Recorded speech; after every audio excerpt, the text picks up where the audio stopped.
Good day, everyone. It is Thursday evening, and I just got off the phone with Joe Desena at his home in Vermont. I was hoping to bring you a lot of specific details on the athletes that were there, the different exercises and sports they were going to be doing, and the payout breakdown. And I'll be honest, we don't get a lot of that. But it's always fun to talk to Joe anyway, so let's get to it. Away we go. It's Thursday. It's 5:32 p.m. Eastern. There have been various posts coming from that part of the world, and by that part of the world, I mean Joe Desena compound, Pittsfield, Vermont. What can you tell the OCR audience who's dying to know what's happening this weekend? I'm trying to figure it out myself, man. I came up to the farm. They told me something was going on. Except you got to stop walking because we're getting some wind going on. You're going to have to pause. You're going to have to get in one spot. Oh, and now I can't even see you. There we go. Can you see me now? I can. Yes? Yes. Well, I just wanted to come up here. Hang on. It's going to be a little windy.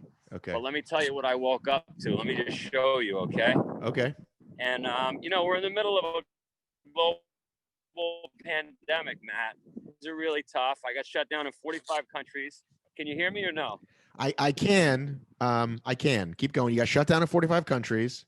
That or no? So for a second I did, then you froze. I think you're getting too far away from the house, but looks like some obstacles set up in your backyard there.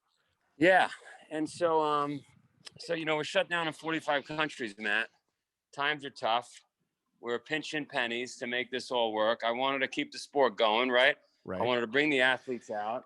This all started because you and I were having a conversation 2 months ago, and you were like, Joe, you're a cheap fuck. You should really do something with the athletes. And so you backed me into a corner, and we literally, I pulled this out of our ass somehow, but all these athletes are coming. They won't tell me who the athletes are that are coming. But the thing that I'm pissed off about, let me just tell you what I'm pissed off about, Matt. Do you want to know? I do want to know. These motherfuckers, my team, they're awesome. My team is awesome, okay? But these motherfuckers, they're strolling in with like cots and quilts and pillows. Okay. You and I know each other a long time. You know me from the death race. Right. Right? We would never get quilts and pillows and like little mints to put on the beds. Right? Maybe I don't understand. Like, let's think about where we came from with this sport, Matt. The reason we did what we did, the reason we created this was because Ironman was too soft. People would quit in the middle of like a rainstorm during an Ironman, right? So here, come here, let's see. You see this, Matt? Can you see down here? Yeah. This is shirts and shoes, and they're setting up, Matt, where are the mattresses going? Where are the mattresses going? Oh, look at this, Matt. Look at this. The cots weren't good enough, Matt. You see that? Wow. That's a mattress topper. That's a mattress topper. Sheets and like. So I'm pissed off, Matt. I don't know who these athletes are that are coming, but when we started this thing 20 years ago, cots, fucking mattress toppers. Well, I've asked you, and I believe you when you say for the most part you don't know who's coming. I think they've intentionally left you in the dark. They like to do that sometimes. Your team. They don't want you to get too crazy about things. But some of the negative criticism we've heard. So if you go look at the posts, we got a lot of comments. Some people are like, "Great, I'll watch anything with Spartan. I'm missing it." But some people are like, "Hey, I thought this was going to be about getting the pro team some dough, and it turns out that there's only a handful of actual Spartan athletes and a bunch of CrossFitters and random runners and whoever else." That's the criticism we're hearing from the community. I wish I could comment. I don't know the athletes that are coming. I don't know the process they put in place. I don't know if it was they couldn't fly in with quarantine or what. But was your right. That was what you said the point of this event was. Yeah, that was the point. That was the point, was to bring in the badass Spartan athletes. They don't need cots. You're very hung up in this cot business. You're very hung up. The cot thing is really pissing me off. And I would like to hear from the community. Like, if you were coming to the farm to compete in this one-off event during this global pandemic where, by the way, we had a race in China last week and we had 10,000 kids there. 10,000 kids. Kids or athletes? Kids, little kids. They shaved, literally, I saw pictures, they shaved Spartan logos in their head. 10,000 kids. That sounds like a cult to me, Joe. It is a cult. We have a cult. But I agree with you. Oh my God. Look at these mattresses. What are they gonna eat? Oh, Matt, you want to really get me pissed off? Yeah. Okay, let me tell you another thing we did, which I'm not understanding. And again, I love my team. My team has really taken just an idea. We had a germ of an idea and turned this into a global business pre-pandemic. Matt, take a look at this, okay? In my kitchen, I find a whole case of avocados. Do you know how expensive avocados are, Matt? I couldn't hear you. That's healthy. You like avocados. I like avocados, but they're extremely expensive. All I'm saying is when we started this thing, you remember the early days with the death race. You get water, you get some bread. You don't get a cot, right? We push people through really difficult shit. I do remember someone asking where Gatorade was at the 2012 death race. I do remember that. And I think they're in the wrong place. They're at the wrong event. So now, but this isn't the death race though. This is some athletic competition. An athletic competition. It's just gone a bit. I just feel like, look, you've been around since the beginning with me, and just an honest opinion. Forget that we're live. Did we really need cots and mattress toppers and pillows and like they're rolling in like a bathroom thing because it's like a fucking bathroom thing. Are you guys kidding me? Well, how's everybody gonna brush their teeth in the morning if they all wake up at once? Like, you go in the river, brush your teeth in the fucking river. I don't know. I'd love. Maybe I'm not getting it right. Maybe I'm not understanding. I don't know.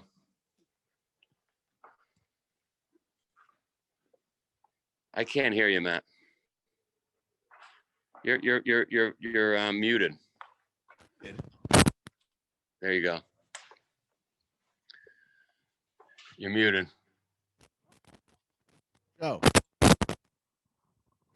Hello. What is going on? Can you look at me? Can you see me? I can see you now, yeah. But you can't hear me? Now I can hear you. Okay. Does Gary get a cot? Who's Gary? Gary on your team. Oh yeah, I'm sure they get cots. Gary has worked for you, Joe, for 8 years. I don't know which Gary we're talking about. I don't know. Gary B. He better not get a cot. He lives in Connecticut. He was like your first like Twitter guy. He like got people to sign up and shit. Well, then he definitely gets a cot. Joe, I'm a little hurt. I hope Gary isn't too hurt when he hears this, that he's like one of your oldest employees. Like, does Gary get a cot? No, I'm getting, they're shaking their head. They said, no, Gary's not getting a cot. Gary and Mike Morris are your oldest employees, like the longest tenured employees. Mike Morris could definitely sleep on the floor. Well, of course he can. Mike Morris is a fucking stud. And Travis, I hear Travis is back. Travis is back. Talk to me how that went. Did he call you and you were like kind of like the Godfather? You're like, I always knew you'd come back through the door. Let me see what we can do. I talked to Travis during the pandemic, and I said, I like Travis. I liked all the guys from the early days, you know. Right. And I think it's really purposeful when you work when you do this kind of work. You're seeing lives change. You know, you do it every day, and so if you end up in corporate America somewhere and you're selling handbags for a living or whatever you're doing, like, it just doesn't feel purposeful. So so Travis was available, and I'm glad Travis is back. But like when he comes back to atone for working for Battle Frog, do you like chop off a finger? Of course. Okay. I mean, listen, an eye for an eye. You know how it works here. Come on. Hey, do you think the reason I wanted to talk to you? Do you think I'm overreacting? What to the COTS thing? I mean, listen, it depends what you told them. I mean, I don't know what you told them to expect when they got there. Yeah, I didn't. I really haven't been involved. Do you You at least back know? it. Do you know the athletic endeavors they're supposed to partake in? Well, I'm looking out. I'm looking out the window. I mean, it looks like they built a beautiful course out there. From what I can see, it's beautiful. It's epic. Is there is there a swim? There's a swim. I did hear about the swim. Okay. You and I would not want to do the swim. You'd want you. Yeah, that's a tough one. Okay. Is it going to be like in the like the duck shit pond? Is that No. It's in a lake. It's nice. like at the top of Bloodroot, like that lake? Like one of the lakes. I can't Okay. tell you because I O- know you. You'd be there. Okay. And I hear there's some kind of mountain bike thing. There is a mountain bike thing. I heard about that. Yeah. Okay. Is there like a king of the ring, like get all the athletes in a circle and the strongest get pushed out, or these push something like that? Well, there is an Olympic wrestler living on campus here, so I wouldn't be surprised if there's some wrestling going on, like a little bit of a I fight heard it club. was all Spartan. It was everything, death race elements, decade elements, but also like some strongman thing. But I think you're nailing it. No, I think you're nailing it. okay. I think it's So it looks like Hunter and Ryan are going to be the odds-on favorites to win this thing, at least for the guys. Yeah, would you think? yeah, I would say. I mean, is Hunter still in the game? Well, Hunter hears there's 100K on the table, and he's up for it. Do we know what the payouts are? I don't think it's 100K for the first prize. It's 100K like all in, right? I don't know. I think all in. I think it's a breakout because when you and I spoke, when we spoke 2 or 3 months ago, we said we wanted it to go deep. So I let the team run with this whole thing, and I love what they did, and I love the team. The cots, it's just got me pissed off. This cots mattress fucking, it's got me pissed off. Well, clearly that's why you called me. When does it start? I'm not going to go there. I can't go there. I'm in Georgia. Well, that's the thing. I said to Morris early this morning, when these 26 athletes show up, I need to bring them up on the mountain. I got to work on a cabin up there. And he was like, no, it's not the death race. We got this whole thing organized. And I said, well, let me have them at registration like we would normally do in the death race. No way. The whole community will say that's bullshit. And so what are your thoughts on that? Because like, I'm just asking for a couple of hours. I told most people, Yeah. I said, I know that he's given this to Morris and his team. You want to say hey to Joe? Hey. This is Jackson, who I want to send to your next kids camp. Jackson, you do not want to come to a kids camp with me. You'll say hanging out with your mom and dad are fun after you're hanging out with me. I'm basically a kid torturer here on the farm. We take children and we run them through a military boot camp for 2 weeks. See, this is what I'm dealing with. So I said to anyone who asked, I said, listen, whatever they lay out, if it's in Joe's backyard, Joe is very likely to walk out there and say, I don't know what you guys have been doing for the last 2 days, but here's how I'm going to determine the winner. And then you make up something that you think is cool. Like that's what I told everybody is very likely to happen. I'm not even suggesting that, right? Because I know they want it to be very legitimate as a sport. All I'm saying is at registration, I need some help on the mountain at one of the cabins. And I think knowing where this sport came from, right? And knowing what we do. I mean, we build gritty, resilient people to come up on the mountain for I got you a friggin' mattress topper on a cot, for God's sake. So you want 2 hours at the top of Joe's mountain? Not at the top, in the middle. If you remember that guy, Miguel. Remember Miguel? Of course. Miguel started a cabin with Hunter 7 years ago on the mountain. They never finished it. Okay. Dennis Smith. Remember Dennis Smith, another athlete in our ecosystem? During COVID, showed up here. He's been working on that cabin nonstop for about 120 days. Okay. He's almost done. He needs a little bit of help. I said, Mike, when the athletes get here, bring them up for 90 minutes. Help. It's very hard to build a cabin on the side of a mountain. You got to carry materials from Home Depot. It's hard. He's doing it alone. I think that's fair. I think that is fair. 90 minutes is not unreasonable. Even 2 hours for a 5-day event, even 2 hours is fair. 2 hours, right? Little registry, just some help. I just need some rocks carried, some cement mix, things like that. I have another question for you. What? What happened to the guy who was selling pizzas at the top of the mountain? We haven't seen him in a while. You've seen the video? Have you seen the video? No, I'm like from 5 years ago. I remember this guy. You got it. You got to hit up Marion when we hang up. Marion does our podcast. Hit up Marion and say, can you send me Matt's video when Joe found the pizza place? Okay. Because did I tell you the story? No. Oh, Originally? You have to share this video on this. Are we talking about from 8 years ago or recent? I'm talking about 4 or 5 years ago. I come back from Singapore and I walk into the general store and I see Matt. Seeing Matt, the guy that Matt Davis is talking about, is like seeing Sasquatch, because he's out on the mountain. You never run into him. And then once in a while, there's like a Matt sighting. Anyway, I see him at the general store. I just came back from Singapore and he's got a pizza spatula, you know, those big wooden spatula, and a bunch of cheese. And he's leaving the general store. And I said, that's strange, because when I left Pittsfield 8 months ago to go to Singapore, he had a rake and a shovel. He was working on the trails in the mountain. I've never seen him with a pizza. Like, why would he have that?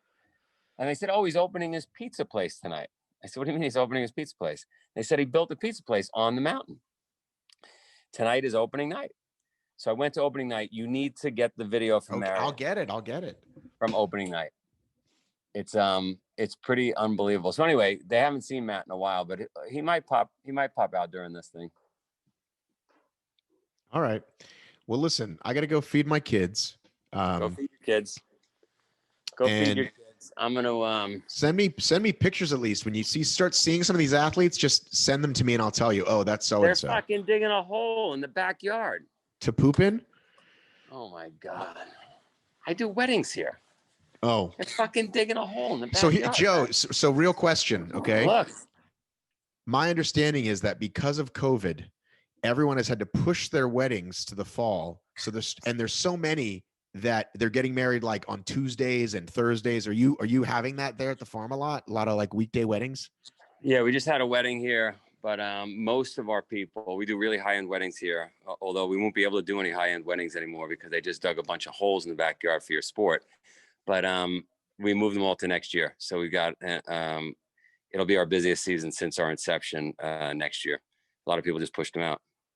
Oh, my understanding was people were doing it like whenever they could, a Tuesday, a Thursday, because everybody wants these certain weekends in October and they just can't get them. You're saying your clientele is so 1% that they really just don't even mess with it because you only deal with the elite of the elite. Is that what you're saying? Well, let's say you and I were getting married, for example, right? And you're like a 1%, or I'm more of a regular guy. But let's say you and I were getting married and we wanted 150 people at our wedding. Right.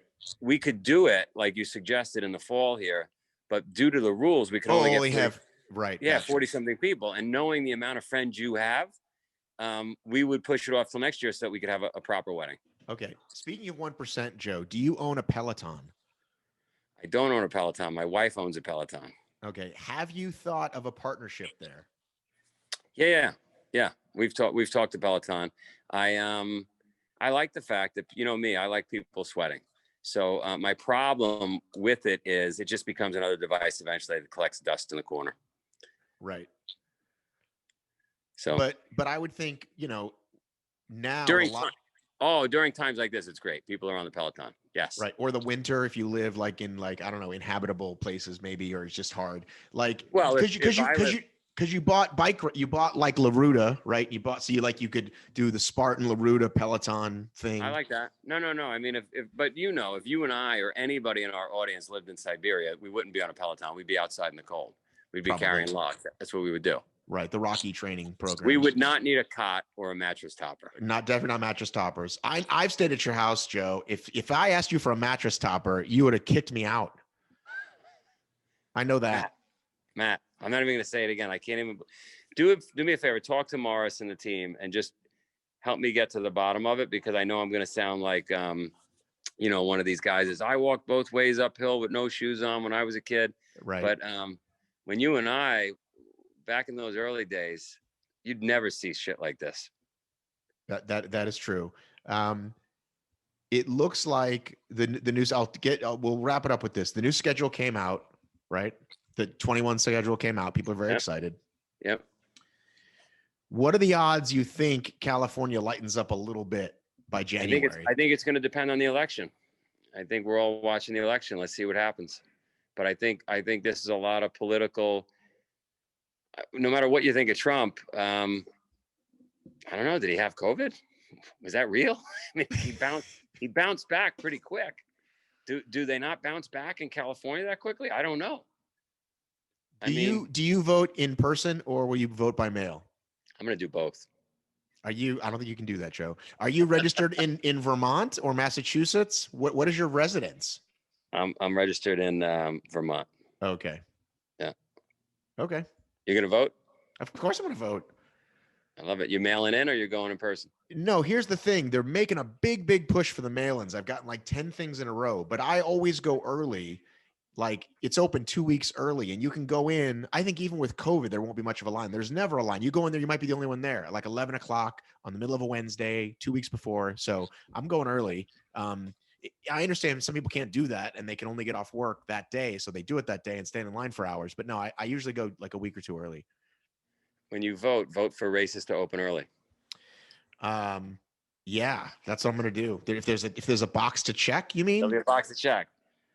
Trump, right, well, Biden, or obstacle racing. Listen, it looks like you got a lot of sponsors involved. I hope these guys walk away with some money and some prizes. Is somebody going to win a Harley? I hear Harley is the title sponsor. Harley is the title sponsor. Matt, you're asking the wrong guy. Okay. All right. Well, listen, it's always good to talk to you, buddy. I'll see you, buddy. See you. Bye.